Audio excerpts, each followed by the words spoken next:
Today on the Sunday Conversation, what will it take to keep young athletes safe? In Toronto, Vas Bednar, Executive Director of the Master of Public Policy program at McMaster University, and Ju-Young Lee, Associate Professor of Sociology at the University of Toronto. Thank you both for joining us this Sunday morning on a very important issue. Vas, I'd like to start with you.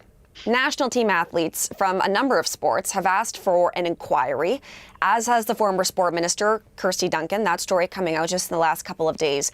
What do you think that a national inquiry would or could accomplish? So a national inquiry is non-binding from a public policy perspective, but it can help us surface more information. It has the power to compel documents and bring witnesses forward. So already I think we're having a stronger dialogue and conversation about what the risks are with these athletes in care. So I suppose the question is, do we need an inquiry in order to better understand this problem, or do we know enough to move faster into the solution space? And Ju-Young, what do you think? What do you think that a national inquiry could possibly accomplish?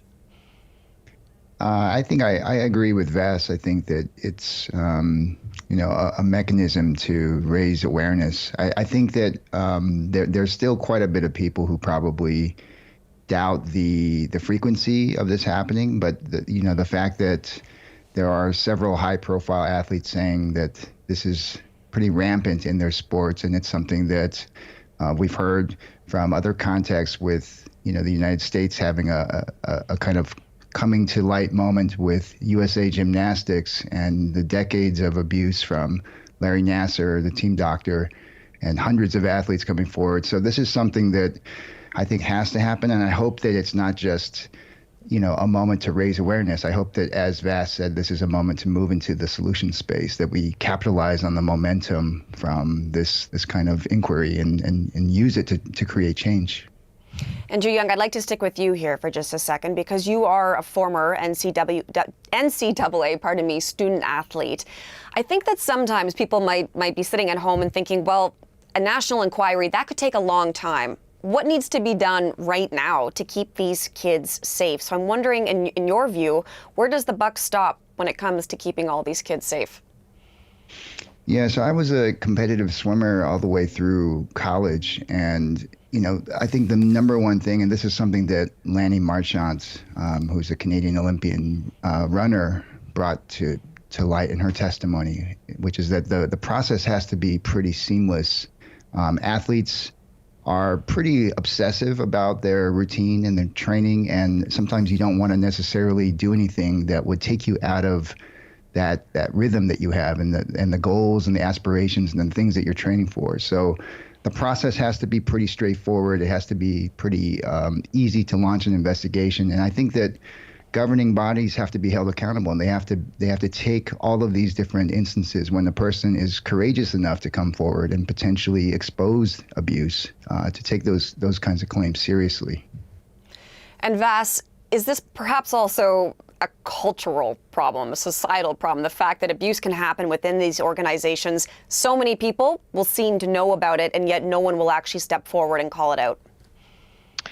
It can certainly be cultural if you're younger and it seems that this is a norm and that this is an appropriate way for an adult to engage with you. You see similar kind of forms of verbal abuse, if not sexual abuse, and that kind of psychological abuse that many more athletes have been bringing forward.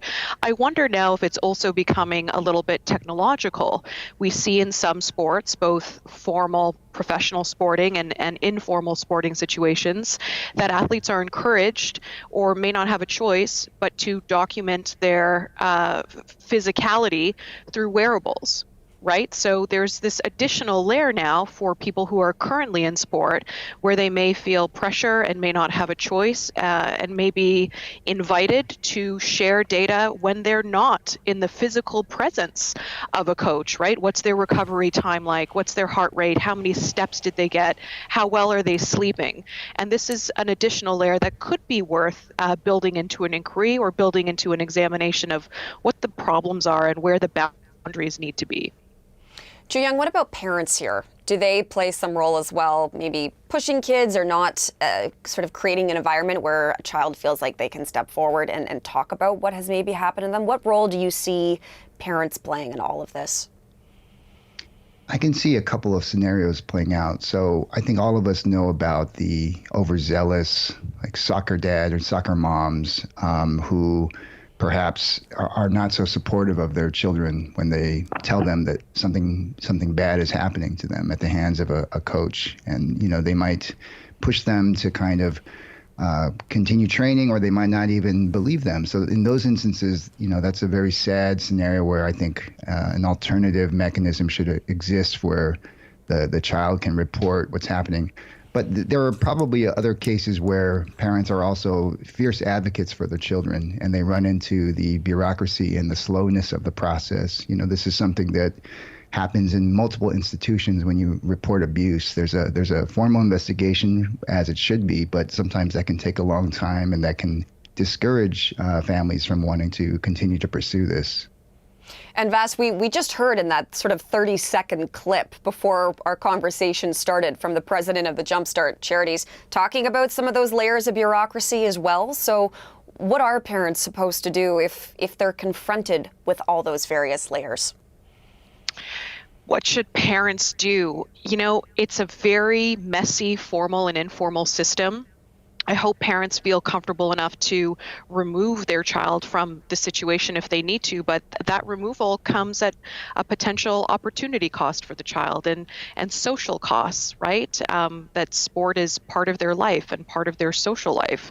Do you risk being benched or not being able to compete when you speak up? So acknowledging the factors that may push people to stay silent is also really important, but I'm a bigger proponent of a stronger policy response so that we can alleviate the burden a little bit from parents. And the last thing I'll say there is, we're sort of centering this that it's coaches only that may facilitate or perpetuate this kind of abuse. In some cases, it could be a zealous parent as well, right? Mm-hmm. And that goes to the culture of supporting a young person in the pursuit of competitive sport and what that can entail and what the environment can be like.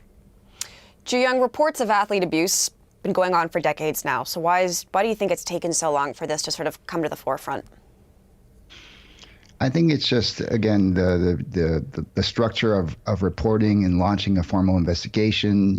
Oftentimes this has to go through a process with a governing body. Maybe that process isn't so clear. It's not so evident to the parties involved. And then you have potential criminal investigation, which takes a long time. I mentor a PhD student who is doing research on women's experiences reporting sexual assault, and all of the different hurdles that they have to go through, and the fatigue that kind of sets in as they try to navigate all those different channels and face resistance where people maybe don't believe them, or maybe make the claim that they may have done something to brought that onto themselves. So there's a lot of different, emotional and institutional hurdles that people have to go through. It's very tiring and exhausting. And, I think we also have to talk about the support for individuals and families as they go through this. Looking for some sort of quick final thoughts here from both of you about what you're going to be looking for in the weeks and months to come. And Vas, we'll start with you. Well, I think it's been very courageous of MP Duncan to share her story and call for a national inquiry. So if we don't end up getting the inquiry itself, I'll be looking for commitments to more transparency in terms of reporting and how we're using dollars, and intervention opportunities for how we can strengthen and make sure that our sport system in Canada stays as safe as it possibly can. And Ju Young? I would agree with Vas. I hope that sport governing bodies will commit to creating a very transparent and easy to use system where people can report this thing. And the last thing I want to say is that I don't want to add to the kind of chorus of voices that make sport out to be this terrible thing. I think for the vast majority of parents who are making the decision to get their child involved in sport, that it can be a wonderful thing that increases their health and confidence and puts them in a community of friends. So I just want to make sure that's out there as well. Also an important point. Okay, thank you both so much for this morning. We do appreciate it. Vas Bednar with the Master of Public Policy program at McMaster University and Associate Professor of Sociology, Ju Young Lee.